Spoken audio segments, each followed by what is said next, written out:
I'd like to call the meeting of the Region of Queens Municipality Regular Council meeting Tuesday, January 24th to order. I would like to remind all those attending that use of video and or audio equipment is prohibited according to a policy of council. I would like to ask for approval of the agenda. Moved by Councillor Gidney, seconded by, we'll do this first and then an amendment, seconded by Councillor Hawks. Are there any additions or deletions? I'd like to add item 7.3, council attendance at meetings. Is there a mover to the amendment moved by Councillor Charlton?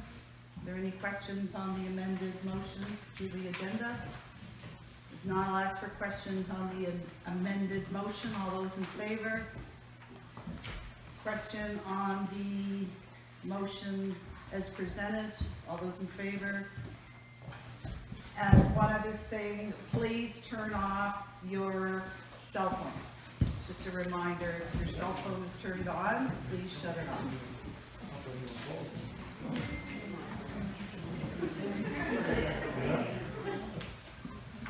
There are no presentations, no public presentations this evening. Are there any petitions to table? Public question comment session. For those of you who are new to our meetings, each person is allotted 5 minutes maximum, if they so wish, to make comments to council.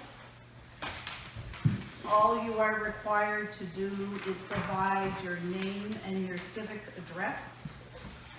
I'll acknowledge you by, if you raise your hand. Our chair is going to be our speaking place. You may stand behind it or sit on it if you so wish.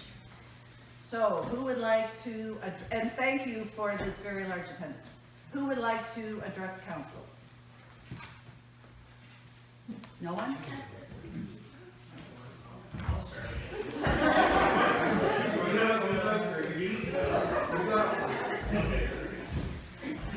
I don't really like to stand. Can I stand back? Yeah. Can I stand? There, okay. You can sit. So my name is Christopher Sarby, and I'm at 12 Hans Road in Beach Meadows. Okay. Perfect. So I'm here tonight because I just wanted to say a few things about some thoughts that I had and about this pool situation. I feel like over the years, our community has kind of had a why we can't do it approach to things. And I think it's worth looking into, instead of here's why we can't do it, pivot a bit and make it about how maybe we can make this happen. And every so often, I think there's a time where stars align, and I think this might be the time. I'm not saying it is the time, but I feel like if we don't look at the situation in a holistic approach, I think we might be missing out on an amazing opportunity for our community. We have right now, from what I understand, and I don't have all the details, so I might be wrong, and I know you guys can't talk to me, so I'll do my best to summarize what I'm thinking, but we've got right now $3 million that was set aside for a library project, and we have $3 million that's been donated to the community by a generous anonymous donor for a pool. What I'm wondering is, why can't we, or why aren't we looking at taking those two amounts, putting them together as a $6 million fund, and approaching our elected officials at the provincial and federal level, Kim Masland, Rick Perkins, to help cost share in an $18 million project. I don't think there are many municipalities that would take on these projects without asking for federal and provincial funding. I did have a chance to talk to both our MP and our MLA, and both of them confirmed that they have not been approached to help support these two projects. My question is why aren't we saying, let's do something big, let's do something now? We've talked for 40 some years about a pool, 35 years. It was never affordable. But if we take those two amounts, put them together, we have the cash in hand to put forward a project that could potentially be worth $18 million. And I think we're missing the boat if we don't at least try. In addition to that, and again, I don't know all the numbers, but from what I've read, from what I've gathered, if you take that 18 million aside, which doesn't cost us anything at this point because the money's already been spoken for, if you take the $2.5 million the council's already, I think, set aside to help cover additional expenses with the outdoor pool, if you take that money and put it into an operating fund, and then you also take some money from, there's going to be probably an extra $1 to $1.5 million in revenues this year above the budgeted amount from property taxes because of the cap rates that have increased. So we're going to have an extra $1 million or so, $1.5 million this year. If the tax rates stay the same, we'll probably have the same amount of extra money next year. So that would be an extra $3 million. And even if you only took, like, let's say $2 million of it, if you take your 2.5 that's already there and you add $2 million, you're at $4.5 million, like that. And then all we have to do as a community is say, are we going to be able to fundraise the difference to set up a solid operating account that you could live off the interest to pay for the deficit of the pool? And if the community could raise another $4 million, that's what? 2.5, 1.5, that's 4, and 4 is 8. We could have a nest egg of $8 million that would be the budget, or sorry, would be the fund. And if you draw out just the interest on it at 4%, that's over $300,000 a year that could cover any deficits from pool. And that's without raising the tax rate. So I guess my point is, I think there is a way right now. We've got an MLA who everybody knows is very eager to work on our behalf. She said, I'd love to try to get funding for this project. We've got an MP who's willing to work on our behalf. And if you go back to our MLA, she's a cabinet minister. She's a minister of public works. She's a pretty high-profile cabinet minister. So I feel like the financial health right now, this county has been run very well for a long time. And we are having a few things that have happened that I think might allow us to actually make this happen. And if it doesn't happen now, I don't think it ever will. We can all say, oh, well, 50 years, maybe we'll try again. I think probably other people might talk about the benefits of the pool. I'm not going to do that. I just think the financial ability of our community might actually be there by the money that's already sitting out there on the table. And I think if we were creative, it could very well happen. I'd love to see the council maybe take a moment to step back and look and say, can we just look at it, consider it, look at some numbers, make this thing happen? And if it can't happen, fine. But I feel like we're jumping ahead without even asking for support from other funds that are available. And I think that's my biggest concern, is just that we're not taking advantage of funding that is out there. Every other municipality, when they build something like a library, like a pool, like a rink, they're getting the feds in the province to kick in money. So that's where I'm a little bit confused. In terms of the operating, and I don't know how much time I've got left. I've generously let you over. Okay, so that's the money side of things. I'll let other people talk about other stuff. Thank you. Thank you, Christopher. Next person who wishes to speak. Hi. My name's Michael Van Dale, 214 Indian Point Road, East Portland Way. The nature of having a closed pool is invaluable to the community.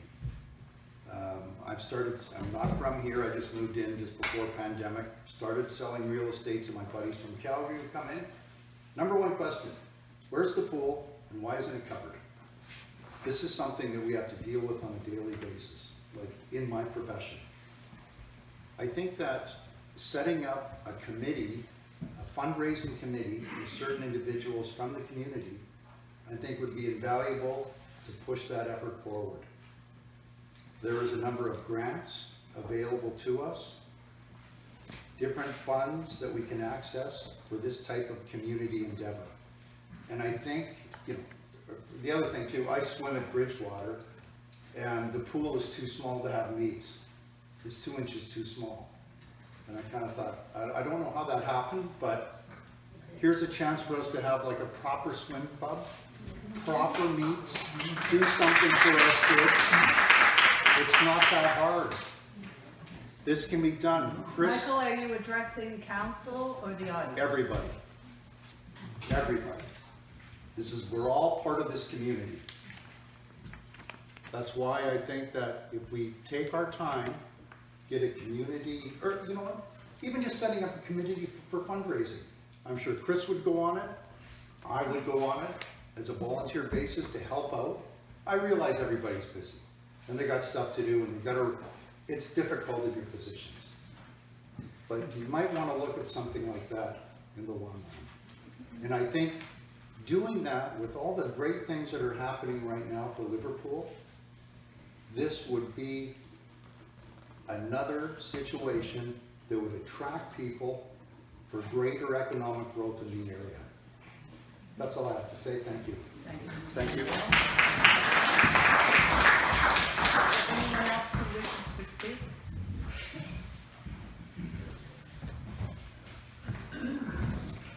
Katerina Cochran, 17 Enos Collins Lane in Liverpool. The only thing I would like to add to what's already been said is to see the example of Bridgewater, where they made one big recreational center, where the pool, the library, the gym, the rink, everything is in one complex, which has huge advantages for families.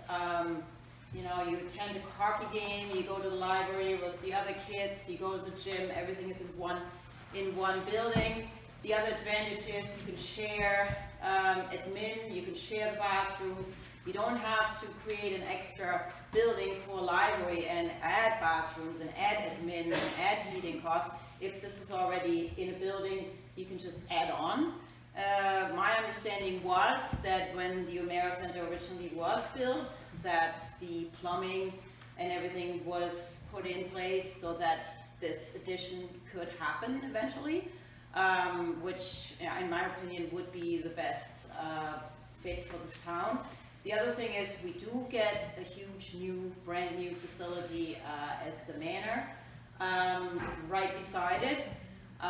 There will be a huge population of elderly people. They would all benefit from indoor pool all around year, with aquafit, with any kind of pool activities that would benefit that elderly community, plus obviously our kids, year-round swim lessons, just to name a few.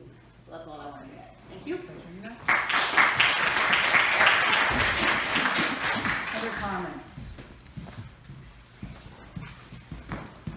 Hi there, Worship Council. Arthur Potts, I'm at 605 East Berlin Road, down the Ragged Harbor Way. I'm come from away, looking for reasons to stay. You know, we're building a couple houses down in Ragged Harbor and spending a lot of money in the community. I want to come down here. I've got that age in my bones and I like to get out and do a little swimming.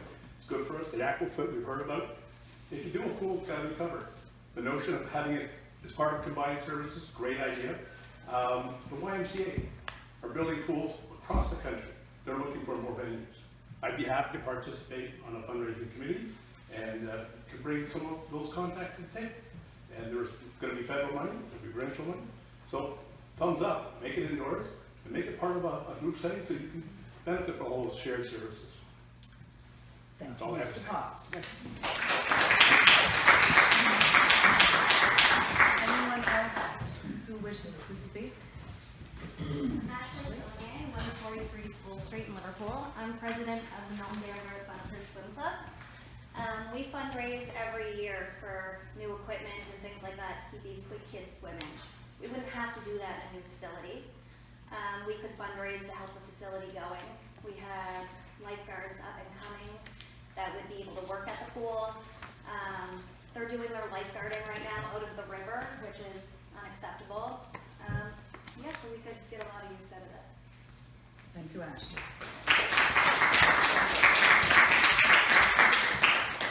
Is there anyone else who wishes to speak? I promised Terry that I was going to say anything. Here I am. Debbie Doucette, 37 Waterloo Street. I am also come from away, but I've been here for 40-some years, so probably longer here than I was at Cape Breton, so I'm a pretty devout Cape Bretonner, pretty devout Kings County person. Every time we talk about pool, we talk about what the cost is. I think we have to turn that around, and I think it's time we start looking at it as an investment. It's an investment for the residents of the county. When you look at us, we're surrounded by water. So you look at, well, here's an avenue for safety, for teaching swimming, for teaching, you know, life-saving exercises that people can benefit from.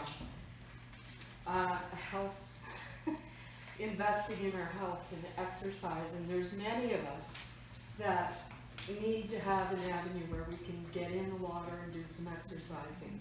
Walking on a cement track isn't for everybody, and it's been proven how good swimming is for exercise.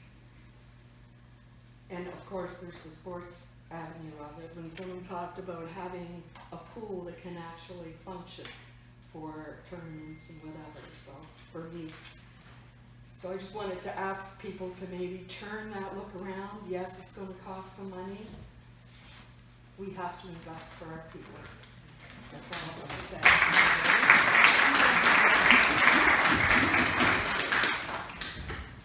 Anyone else who wishes to speak this evening? One, two, none? That's it?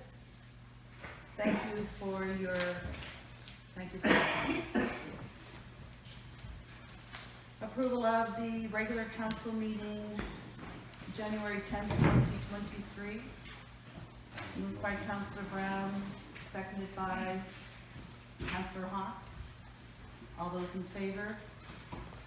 Passed. Approval of the public hearing, January 10th, 2023. Moved by Councillor Charlton, seconded by Councillor Romero. All those in favor? Passed. Recommendation 7.1. There is a funding request from Liverpool Curling Club. If someone would so make the motion so it can be entered for discussion and debate. Councillor Gidney. I recommend that the Council of the Region of Queens Municipality provide grant funding to the Liverpool Curling Club in the amount of $236,000 to assist with funding a solar power system and a sewer system upgrades, new accessible entrance, as well as other building upgrades of the Liverpool Curling Club, and that this approval be funded as an expense in community grants and programs budget account. And is seconded by Councillor Charlton. Director of Corporate Services, Ms. Vino. As you all know, we received a letter requesting this funding from, Joanne. as you all know, we received a request from the Liverpool Curling Club, who have been doing multi-phase improvements on the facility over the last 3 to 4 years, I believe. So they've requested the $236,000 to create a new utility room, including updated services, updated wiring. They need to do accessibility on their ramp, which is very important, infrastructure for the ramp, and the groundwork, all of which would be covered under this project. And as the motion said, would also include an upgrade to the sanitary sewer and the solar system. Discussion. Anyone who wishes to comment on this? Councillor Charlton? I just think it's really nice to see these initiatives moving forward. They've done a really good job making the Curling Club show up there. And I would simply like to comment that the foundation from which gave this donation has been very supportive of this community, and it's wonderful that such things exist to help alleviate these burdens off of the taxpayer. And also to the fact that I do know that the Liverpool Curling Club have accomplished phase 1 of the renewal, which cost $400,000, which came from private and corporate and other government levels of support. their norm is just a point to make sure that it's council's directing this money. Yes, Council's directing it. yes. Or the money Yes, Was the money was donated. donated council to is us, directing but it. it is council's That's choice correct. as Council's to choice, how yeah. they wish to distribute those funds. Any other discussion? Nothing? Be quiet. Okay, I'll call for the motion. All those in favor? Thank you. Now, back to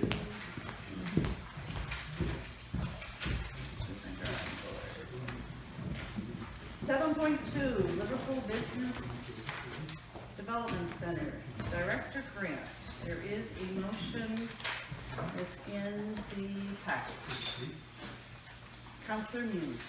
Move that the Council of Region Queens Municipality approve the contracting of Universal Power Solutions for the supply and installation of an uninterruptible power supply system at 54 Harley Humphrey Drive, Liverpool, at a cost of $114,950 plus HST to be expensed as an unfunded liability in the 2022-2023 operating budget. And that's seconded by Councillor Brown. Director Grant. So as the report sets out, over the last 20 years, UPS on routine maintenance, replacement of batteries, and it's come to the point where it's just at its end of life and no further maintenance can be performed onto it in order to ensure continued operation needs to be replaced with a newer unit. And 54 Harley Humphrey Drive is the Liverpool Business Development Center, which houses Bella Bovino and also Global Empire Call Center. That's correct. Are there any questions to Director Grant? Councillor Brown? See, there's quite a range of prices on that. Are the comparisons equal for the? They're equal. Some of the contractors look at replacing the cabinets to accommodate their different style of technology, the way the batteries are organized. The solution we're going with has their equipment in there right now, so they can do it cheaper. Their equipment will fit right into the cabinet, the same as the original stuff. Other questions of Director Grant? No? If not, I'll ask for the question. All those in favor? Contrary? Passed. Under discussion, I believe we are, 7.3. I didn't add it to you. There is a motion in this is an added item regarding council attendance at meetings.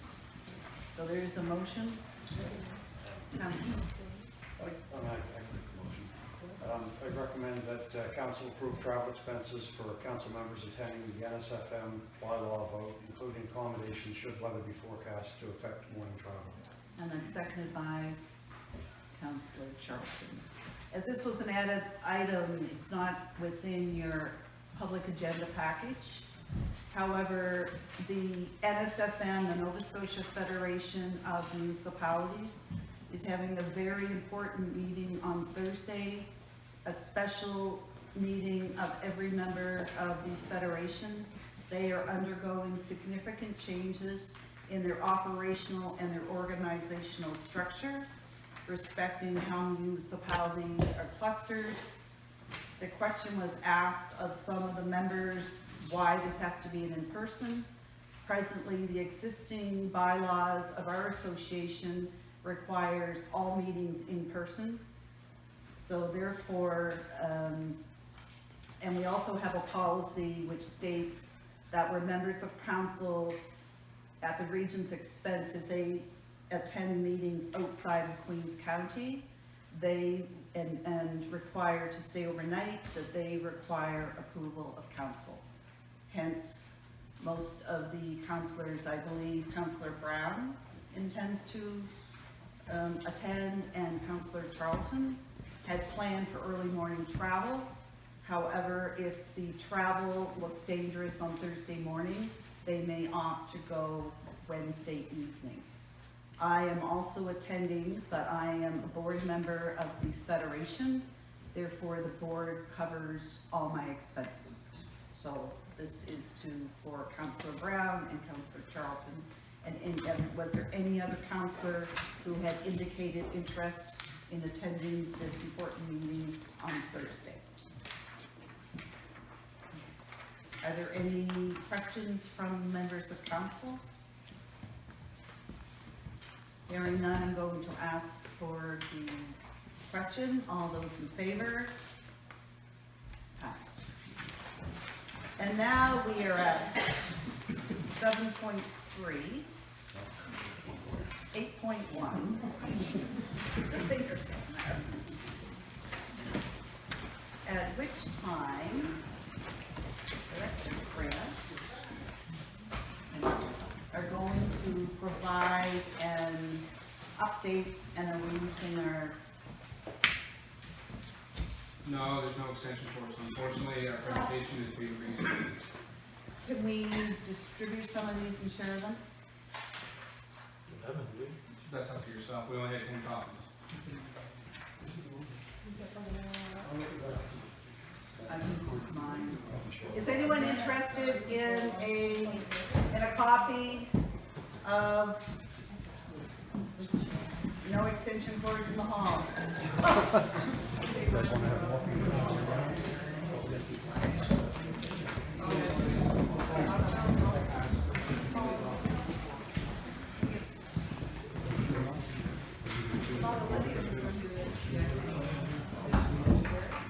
Anyway, so this is going to be a listen only, and basically it is review of the capital projects that the Public Works and Engineering Department have undertaken this past fiscal year, correct?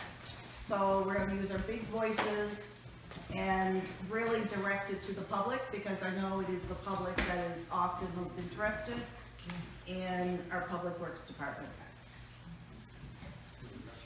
Yeah, and if anybody has questions afterwards, we can distribute this if they want to reach out, we can send them a presentation if they have any questions.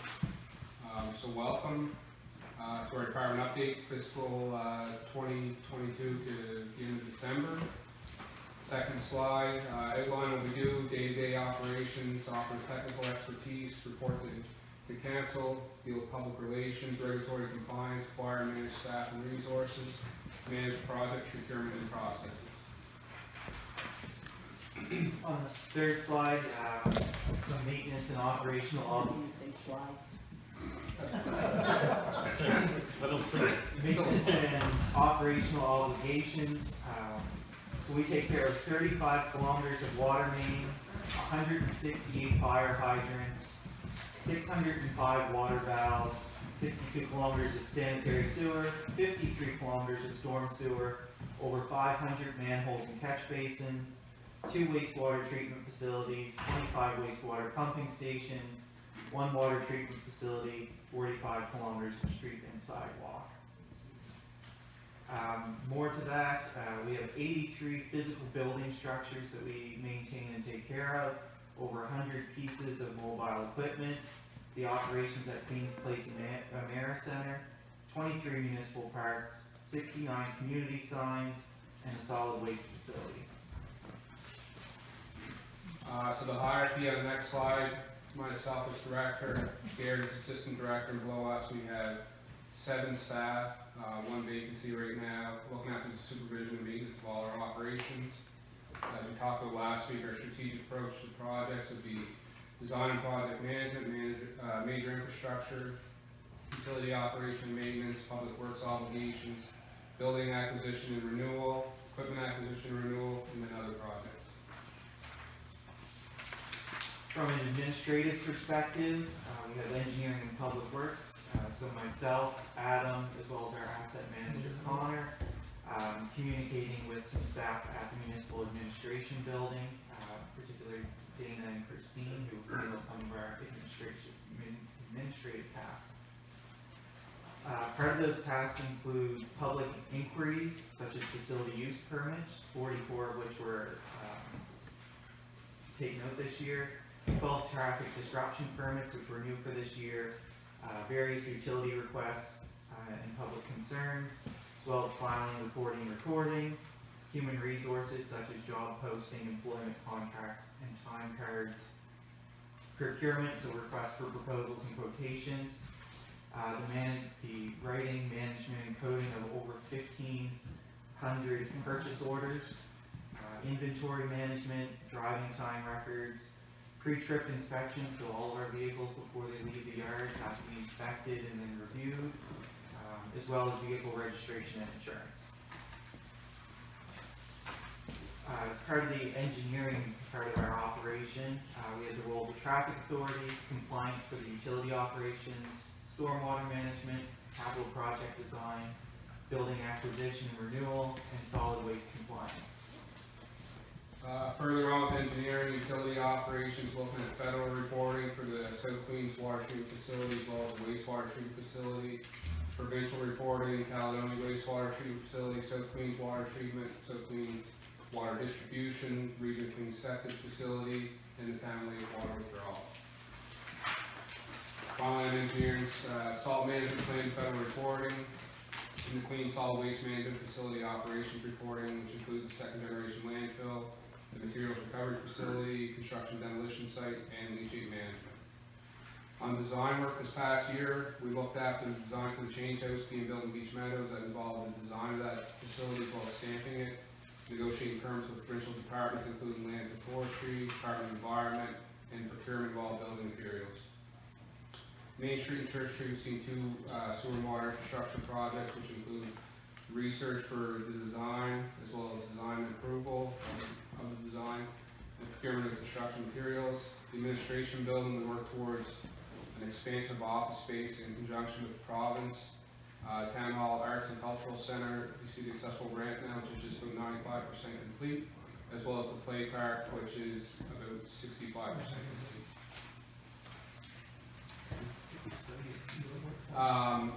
Assistance with other departments, looking at the solid waste site post-closure, CPA asset retirement obligations, and the long-term care facility project. The next thing that we have is the traffic authority. So as traffic authority this year, we did an assessment of McLeod Street as well as Summer Street for parking. Those street closure permits, again, making sure those are in compliance, as well as dealing with complaints and requests for parking and sightline issues throughout our jurisdiction. Our engineering department also has a role with the emergency management organization for Queens. So we have 2 members on that planning committee. We participated in several training events and attended quarterly meetings. Asset management, which began this fiscal year, included data collection. So we had 2 engineering summer students from May to August who collected 973 various assets to include in our GIS database.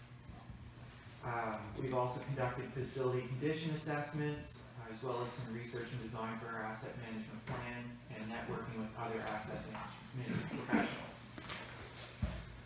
Further on, joint occupational health and safety, so our department looks after the committee itself, the chair, vice chair, 13 of 18 members from our department. We have 6 meetings, 7 accident reviews, 81 toolboxes, 14 facility inspections, as well as updates regular for the safety manual. Under mentoring and training, Josh training, so we're looking at fall protection, confined space, first aid, excavation, safe trenching, fall protection, scaffolding, and traffic control, as well as weekly toolbox meetings.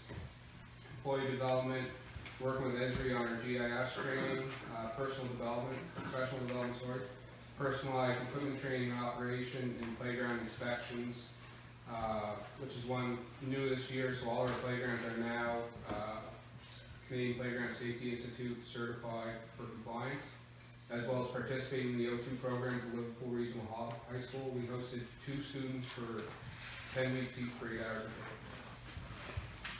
day. Now on to public works. So the hierarchy we see there is our supervisor, Kevin Legal, who takes care of 2 mechanics, 4 heavy equipment operators, 2 equipment operators, and 3 machine operator laborers. Some operational highlights for public works include the reinstatement after winter work. So when the plow goes by and does some yard damage, we go in the spring and fix all that up. Line painting, under stormwater, the cleaning of catch basins, maintaining of the Meadow Pond Brook, as well as all of the outfalls, litter collection, road maintenance, including grass cutting, shouldering, street sweeping, and our paving program. Under Public Works, we also take care of all the dry hydrants throughout the county, the leaf and waste site in Western Head, prepare for adverse weather conditions, and holiday preparations, including all of those lovely Christmas trees that go up, and then taking them down and dismantling them for the next year. For our maintenance projects, we completed a significant portion of upgrades in Caledonia to the sidewalk that goes through there. Also some dry hydrant upgrades, including Old Kettle Road and Greenfield. We also installed wayfinding signage throughout the town, which I'm sure you've noticed, and completed the 5-year inspection of the leachate pond at the landfill. Continuing on under equipment acquisition and renewal, we had the acquisition of the parade float, which is a salvage trailer repurposed for a parade float to be used regularly. New excavator that was tendered out, as well as 3 trucks, one equipped with a dump body, a plow, a space cap for a water utility, and a mini backhoe for the grounds department. Under maintenance, you see various stuff there, including the 2012 sidewalk plow, powertrain failure rebuild, leachate pump maintenance, tire changes, oil changes, workwear, rock truck at the landfill, and the rebuild of the landfill compactor, the 2012 Caddy 26. Under carpentry construction project, we have the building of the Beach Change House, replace the roof of the VIC downtown, Town Hall Arts and Cultural Center, the stage lift and the accessible ramp on the backside, gray boxes around the county, accessible handrails at Queen's Place, courthouse facade repairs, solid waste facility roof repairs, pump station facade replacement, bleaching and staining of them, and Liverpool waterfront, worked on the farmers market post replacement, the Lanes Wharf repairs and floating dock repairs, Port Medway warehouse and gazebo, more roof repairs and painting, as well as roof repairs to the call center. As part of the Public Works operation, there's, of course, not everything happens during the regular workday, so there's some after-hours work involved. So we have a weekly rotation of on-call duties between our supervisors.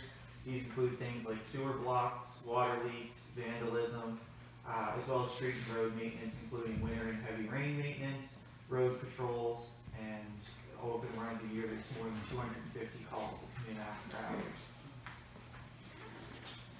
Now on to the utility operations.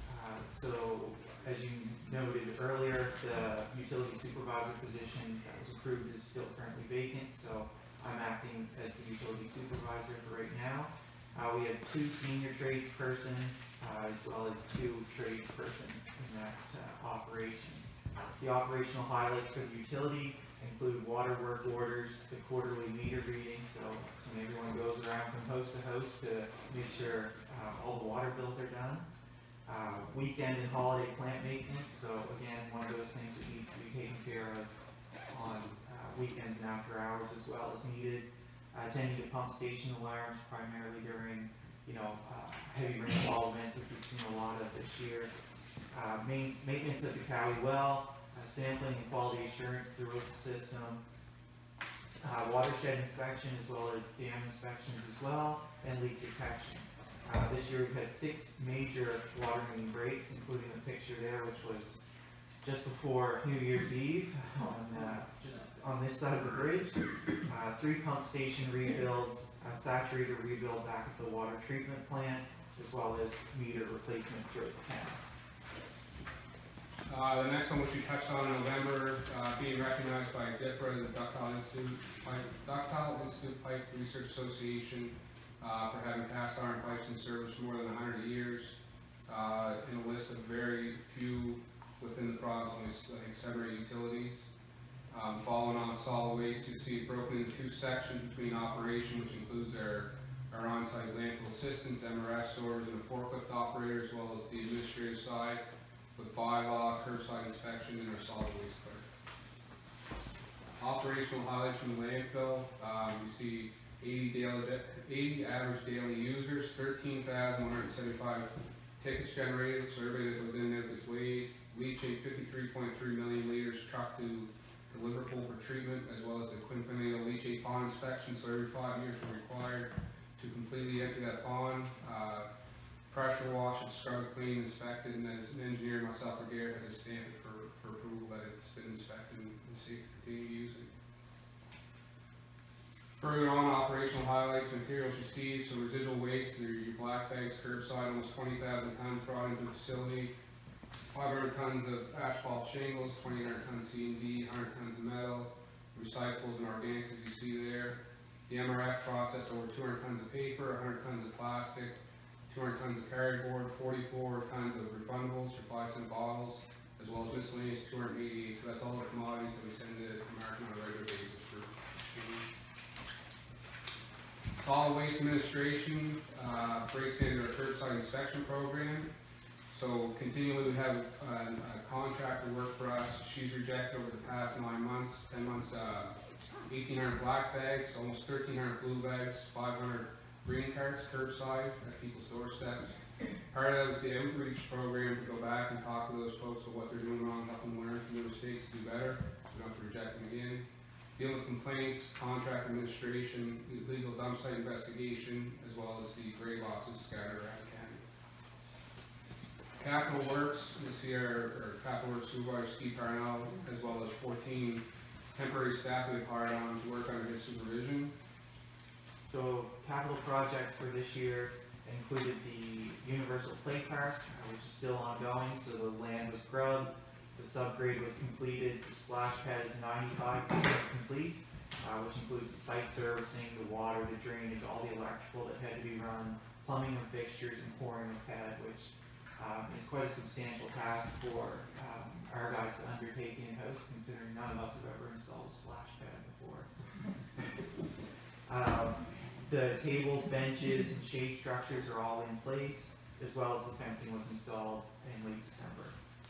At Beach Meadows, the foundation's been poured, the walls are all pre-assembled, and we're taking to the site today actually, and the trusses arrived last week and will be taken down once the walls are erected. Continuing on, the transmission main project, so back on Roy Turner Road, coming back from the water treatment plant, we installed 275 meters of water main, as well as flushing the line from the plant to where the current line ends, and we're continuing on as we speak. Caledonia inflow and infiltration, so some maintenance work to the sewers out there, including us just looking to monitor it going forward if we identify a number of issues.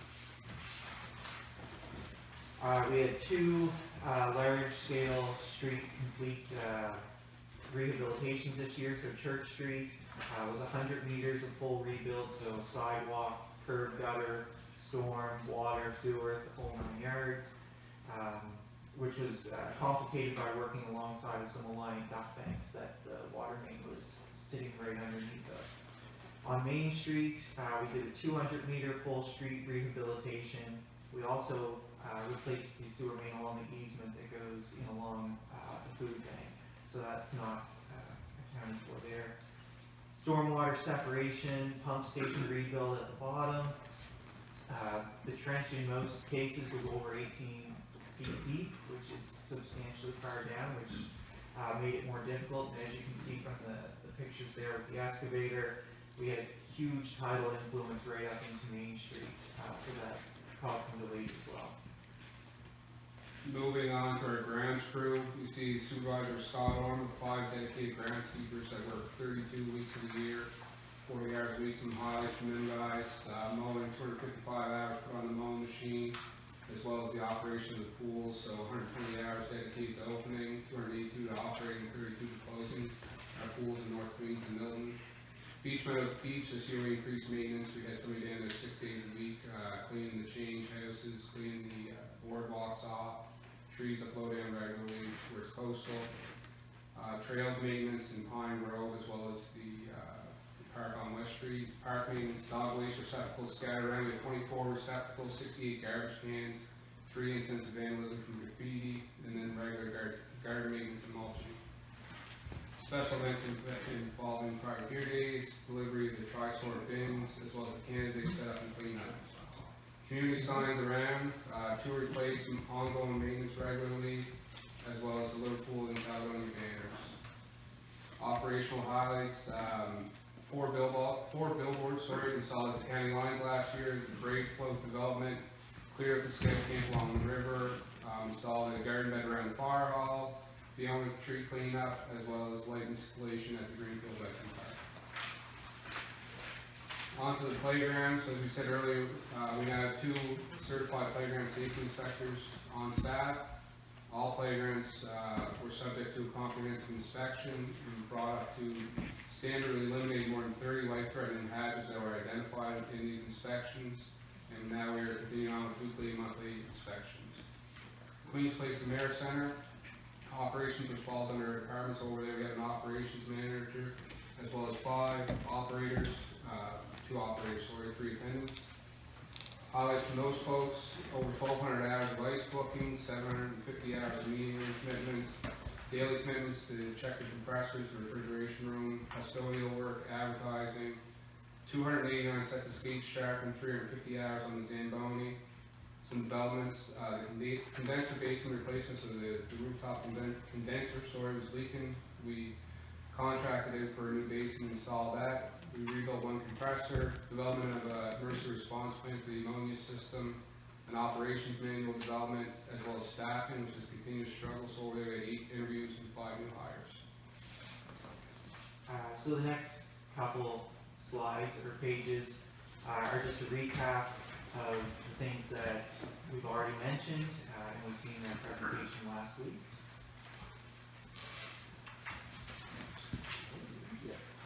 So you've been busy. And finally, I guess we're getting to current pending vacancies. So still we have a utility supervisor vacant, 1 senior tradesperson vacant. On the other side, we see pending. We know we have 1 guy who will be with us hopefully for another year, but it's kind of day-to-day at this point, dealing with some personal stuff. Supervisor staff, pending retirement, and additional temporary capital employees. So you have been busy. To those in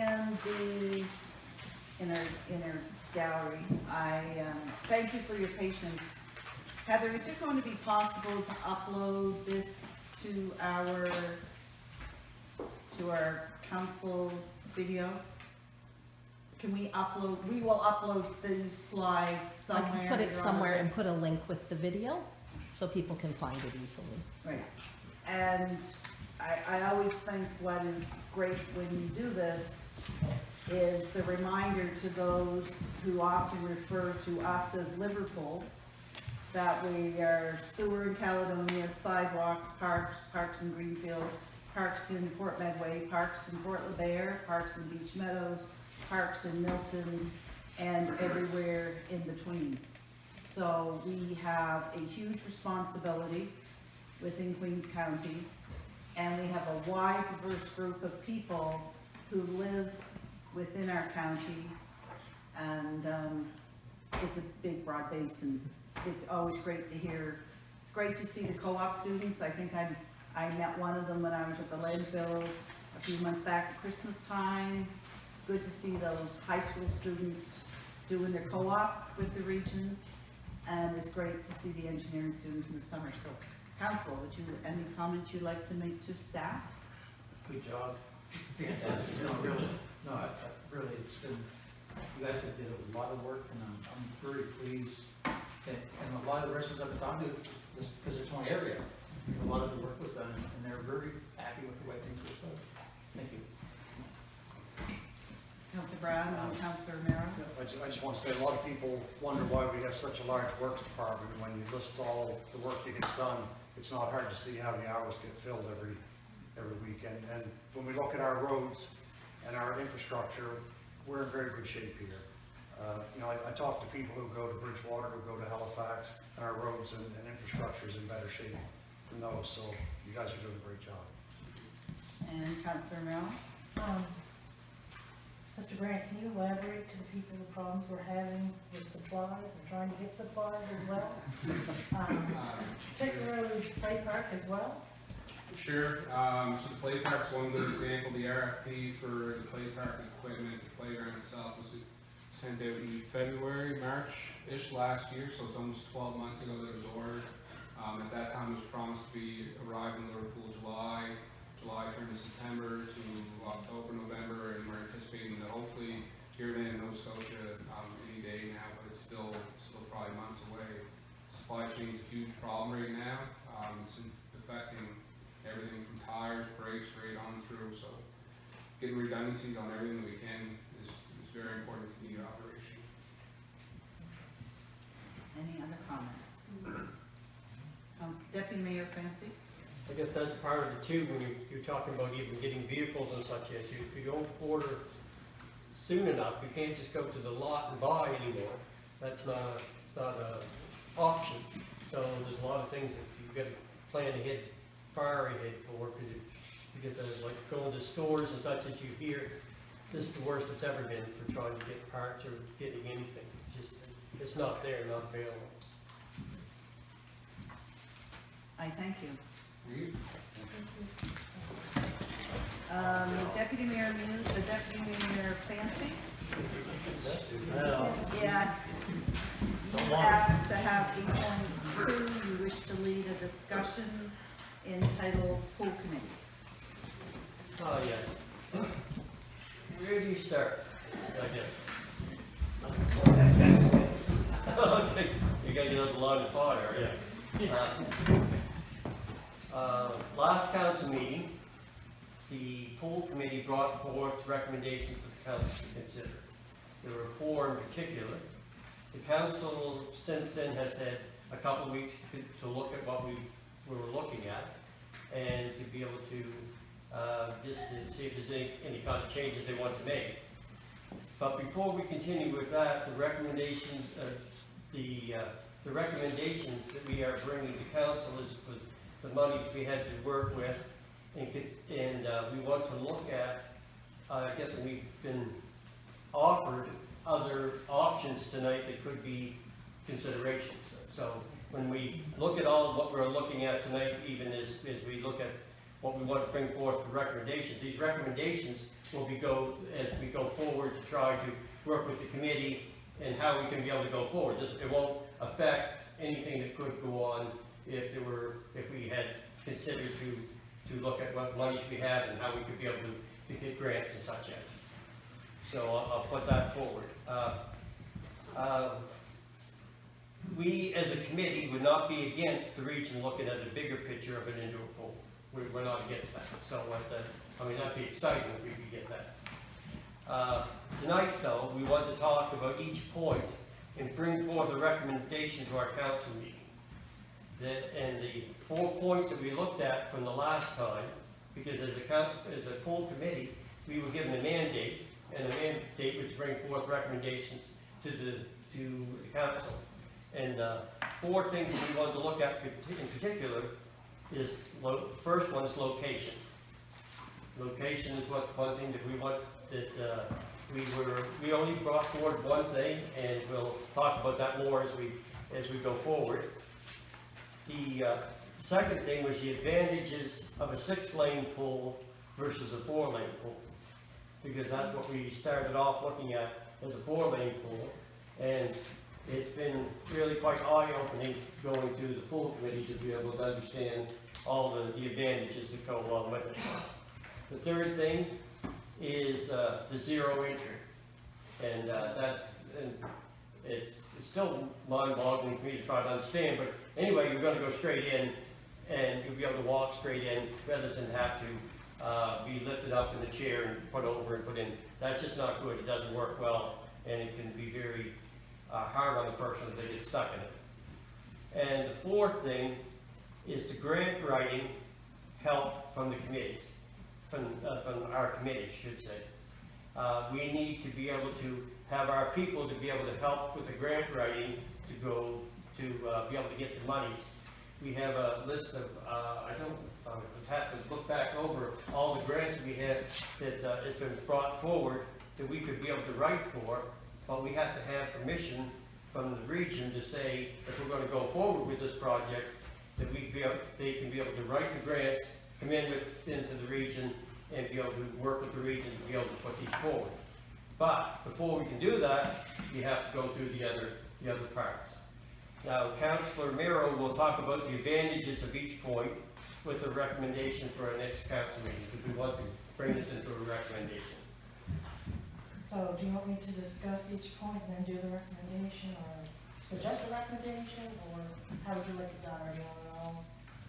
So you probably should do each one individually, and then simply and And do place that you're putting it forward as a recommendation Okay. for the next council meeting. So the first thing we want to talk about is location. So the committee considered, we looked at different sites, but it was unanimous that Queen's Place is the ideal location. It's centrally located. There's already a recreation facility in place. The parking and the road is already established. There was earlier drawings and plans that was previously established to connect into Queen's Place. And the infrastructure such as water and sewer are already in place and can be connected into it easily. We are in the belief that solar panels will be able to be placed on the roof at Queen's Place to heat the pool and reduce the operating costs. So I move that the Council Region of Queens Municipality place the pool facility. No, this is you are making a motion for next council's meeting. Yes. The way you So started can we it just is a motion for tonight. Okay. You just say you move that the recommendation be made Okay. at the next council meeting respecting site location at Queen's. Okay, so I move that the Council Region of Queens Municipality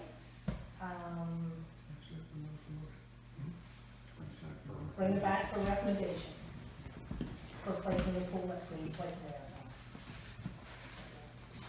It's been moved at the next council meeting that this come forward as a recommendation for site location at Queen's Place.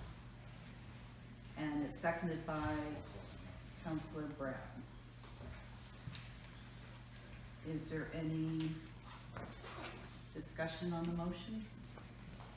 Understanding that when that comes forward, then there will have to be investigation as to if everything is there and it will fit and if what's there for existing infrastructure or thing.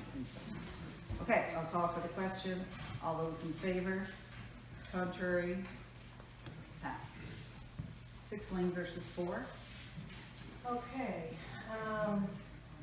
first of all, we're looking at a zero entry depth, which is like a beach entry. And with everything associated now with accessibility, we know all of our properties have to be accessible by 2030. So it's a very big issue. It's a great way to teach children and adults to swim. They feel safer. Swim lanes can also be used while others are in the pool. And it'll be a multi-generation use. Children can play in the shallow water while adults swim. Now the 6 lane, we do it all in one? No, that's a separate. You want to do it separate? So I move that we bring this back as a recommendation to have a build of a zero entry or beach entry pool. Seconded by Councilor Gidney. I do have a question. So Deputy Mayor Muse, you started by, Deputy Mayor Fancy, who does not look anything like Deputy Mayor Muse, you started your discussion by stating your committee is also considering a year-round pool. But yet you're making recommendations for an outdoor pool. What we're saying. So how are we, How do you bring that together? What we're saying is, right here is only saying a 6-lane pool. A 6-lane pool with a zero okay, yeah, so that doesn't change whether we have an indoor pool or outdoor pool. okay. So it's not going off track Right. with it. Okay. But understanding the motion accepting the money is for an outdoor pool. The money that we accepted came on the understanding of an outdoor pool. Can I speak on that? I spoke to them, just to be able to clarify that. Because their clarification was that they were giving money to be able to build a pool, and if we wanted to build an outdoor pool, they have no problem if it goes forward with an indoor pool. Okay, just. So it's been moved and seconded that the motion go forward to next council for a zero entry pool. All those in favor? Contrary? 6-lane versus 4-lane? So we discussed a 4-lane and a 6-lane pool. The 6-lane pool, the swim teams can host meets which will bring people to the area. It'll be great for the businesses. And as we have heard from one gentleman tonight, that's not happening in Bridgewater, so we need to be careful of that.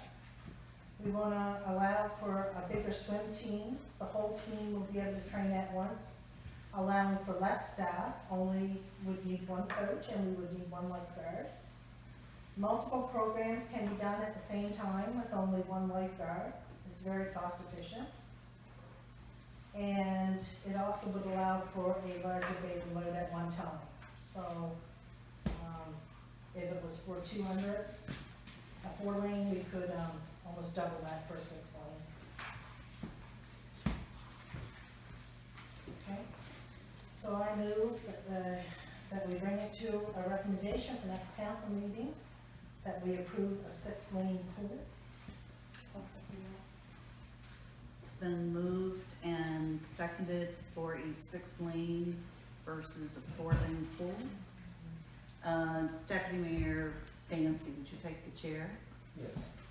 I am going to decline. I'm going to vote against this motion until I know the operational costs and the costs, the true costs. Now that I know maybe it's going to be an indoor pool now.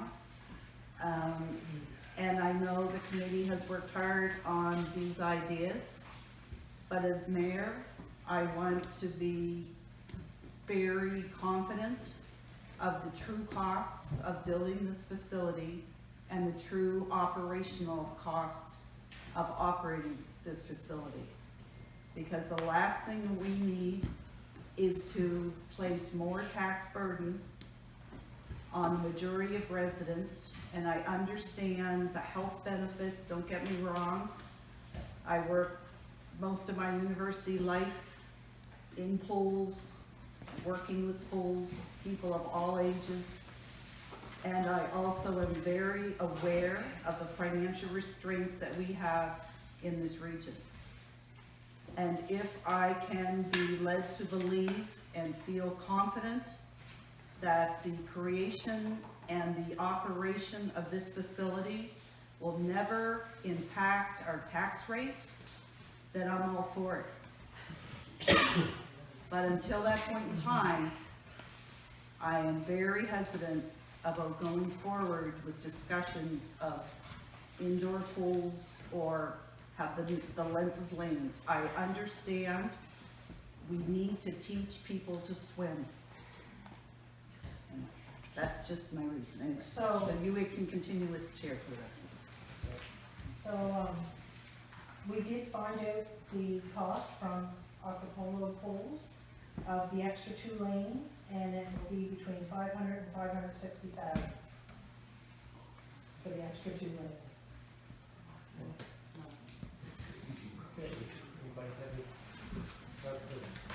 Yeah, I mean, I spend a lot of time working as a lifeguard and swimming in the swimming clubs, and I know that 6 lanes allow for bigger events. They allow things to run a lot smoother, and I know my time working as a lifeguard that when the pool was busy, we couldn't have enough people in the pool at a time, so we would have kids go in for a half hour and rotate them out on a half-hour basis.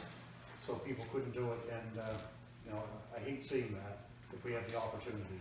And I think this amount of cost difference is not significant for what benefit it gives to the people. Anybody else have a question? comment? Just one comment, and I've heard the word Acapulco pool mentioned many times, and as a region of Queens, we must tender all projects. Yes. So what one company gives us a quote may not necessarily be the quote that's received, because we can't freelance and shop as we wish. Should I give the chair back over to you? No, you can finish the session. Okay, anybody else to speak first? Yes. I'm just curious on the fact, I thought if we were in a discussion and we were just moving motions to the next meeting, that you didn't have to give up your chair, so you do? Or we In the answer? past, I have. But we are all open to have like a pre-discussion, I don't think, Yes. we can't. But there are motions being made to put forward. Yeah, bring forward that. Okay. Okay, so now can I give back the chair to you? Good. Very well. Okay. Well, first off, we have to remember, right at this particular time, we're not talking about an indoor or an outdoor pool. All we're talking about is 4 recommendations. Are we still on zero entry? No, we're on So, 6 lane. On the 6 lane, did we, but we have not yet voted on that? No. Okay. No, that's, You're speaking on that matter now? yes, I am. Yes, I'm still speaking on that matter. We haven't discussed 4 lane, and we haven't discussed indoor or outdoor. We're just, these 4 recommendations are so we can go forward with starting the pool, or start to say that we can be able to get a 6 lane, that we can get 0 entry, that we can be able to write grants with the region. These are things. So any reference to indoor or outdoor is really irrelevant at this time. So let's just keep it to that, to what we're trying to do, because the other part is if we want to look later on about, and I mean not later on, it could be next week, the week after, but then we can start talking about that. Right now, we're just trying to get the pool committee direction to go forward with these 4 items. Any other comments on 6 lane versus 4 lane? All those in favor? Contrary? Grant writing. So, what we're looking for is, the full committee would like to research and write grants. As you can see, there's many grants that's available. We've already looked at some. The list of grants is Investing in Canada, Clean Energy Branch, Nova Scotia Natural Resources, Low Carbon Community Fund, Efficiency Nova Scotia, ACOA, Infrastructure Canada, Green and Inclusive Community Buildings, Sustainable Community Challenge Fund, Jumpstart Community Foundation of Nova Scotia. So that's just what we have just started some research on, so you can see there's quite a few grants out there that we've been already had our eye looking at.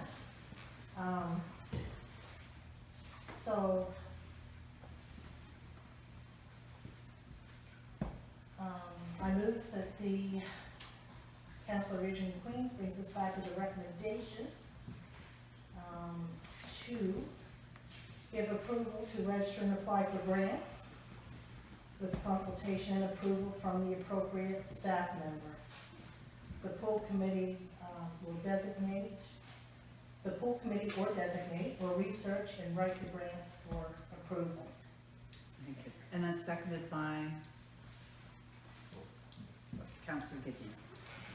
Any questions or Just one comments? question. So would that person pass those grants and information along to our director of recreation, or who's? That would be determined by our CAO. Just wondering, as do to we need to where- identify the person, or is it just as a, no?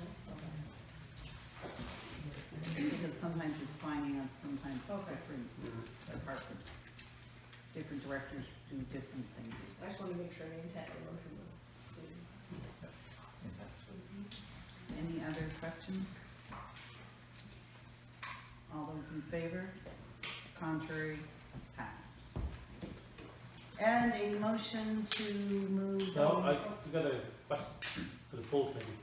I understood that you was also thinking about a project engineer. Is that coming later, or is that not in the works? Because I think that, looking at this pool one, I think we need a project engineer to soon to sit in and find out what's going on. And we would also, like to have our committee members, discuss it with the project manager as well, and be not informed, but included in it. We have, our pool committee has very extensive knowledge on building a pool, maintaining a pool, running a pool.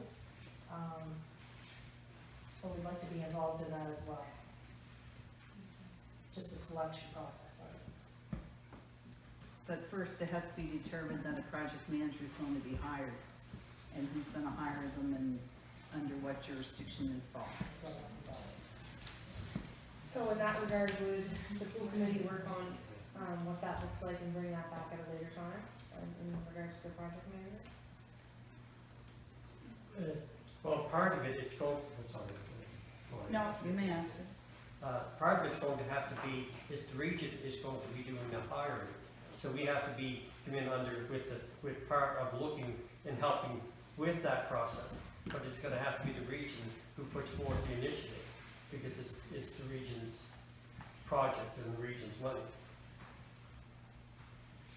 So do we need to give direction at this time for that, or what is the recommendation? There are no,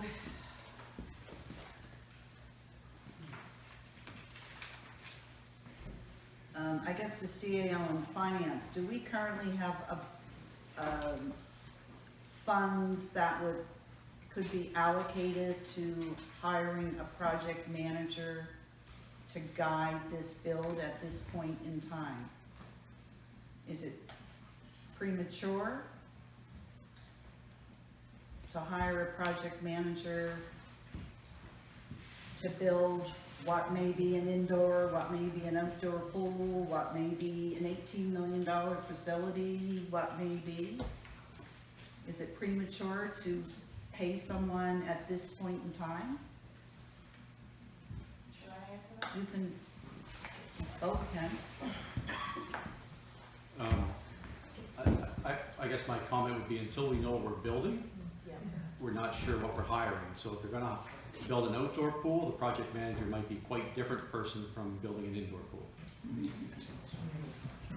And we're not asking to hire one right now, we're just Okay. asking to be Oh, involved. for consideration. For the committee, yes, to be involved in it. In the hiring? No, Oh. just in the Once- process of looking at it. Once because I don't think ever in my history, anyone other than the CAO and the director has ever been involved with hiring a staff. So a committee, a project manager would report to a committee, like the library committee, but a committee of citizens and even as council, we know we have nothing to do with the hiring of anyone. So, but certainly if there was a project manager hired and there was a committee in place to guide the process of building either indoor or outdoor, then of course that committee and that project manager would have a relationship. Yes, we just want to be involved. That's, you meant just a relationship, not hiring them. No. Councilor Charlton? Yeah, I think, in fairness to the public who have questions about is an indoor pool possible, there are people saying it's not possible, it goes both ways. I think it would be helpful for us to have the cost of an indoor pool, a 6-lane pool, for example, indoors, along with the operating costs, so we can see what that looks like, because my understanding is the last information that was looked at in that regard was maybe in 2018. So I think if we could get that information from staff, we could look at that, and along with that, I think it's worth our council sitting down with our MLA and our MP to see what this looks like. It may not be an indoor pool, but what kind of funds and needs do we have to make it better if it's not? I just think that it's worth bringing everyone to the table, miss having that conversation before we proceed and get too deep into that. And Councillor Charlton also recognizes that we've just entrusted staff with a huge work of business about budget gathering. So that, the answer to your question will not be available by next council meeting. I mean, that is some pretty big research to look at the costs of, because getting the money to build these things is not the problem. We all know that we could go out tomorrow and find $10 million to build a pool. It is the operating cost of these facilities. We've got $1.2 million right now. Taxpayers approximately are paying for Queen's Place loss. The LCLC operates at a big loss,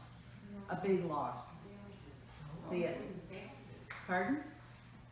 Oh, wait, I'm not supposed to do that. However, but we can look and figure out the cost.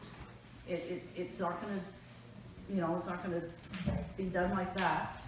But we can look across this country and find out what it costs to operate, if it's possible to heat an indoor pool with solar, what the true operational costs are. That can all be determined. However, staff has to, if staff have to do that, then we realize that's not going to happen in 2 weeks or probably even a month. That is a timely matter to find a true cost. So in that regard, do we need to set a future date of something that is reasonable, or does it just come back within what they can manage? I'm just trying to understand what's. I have no idea of the, I mean, I do know what we placed obligations at an early pre-budget meeting, and that is going to be very time consuming. And here, this is just another obligation that I do not feel comfortable setting a date on that. But I do think we owe it to our residents to look into it. I will agree that we do have a very vocal, and in my opinion, and I'm not gonna get booed, but in my opinion, a very vocal minority of people who support and feel that we can financially afford an indoor pool. I also travel all these roads to Queens County, and I understand the amount of people that are tough to put a food on the table and are on strict, tight budgets. And if we are going to impact those people, then we need to know about it. And I know our finance person told me if someone knows a way to get 5% interest back on investing money, and when we invest our money, we have to invest it at 100% no risk, then she'd like to know about it. Because we like to invest money that brings back that much investment. So it's wonderful to be able to dream and want and wish, but we also have to realize that we are a population of 10,000 people spread throughout Queens County. Anyway, I just want to make it very clear that until I can feel very comfortable that there is operating money. Years ago, I told people then, it's not a matter of getting the money. You find $5 million to bank as an operating loss, because it will take at least that much money for operating loss to run forever. So you want to find $20 million somewhere, then it's a lot of money to pay. I think we do have to be very, it's easy to get excited. But the other thing is that up in Yarmouth and the Mariner Center, I got it on my phone here, I don't want to be looking on my phone, but they got a large amount of money to build, and that's federal and provincial. So the money, there is money there. There's Truro, they got, I think it's something almost $5 million with their library. So again, if we're not, and it's been stated here today, we have not looked from federal or provincial for money yet.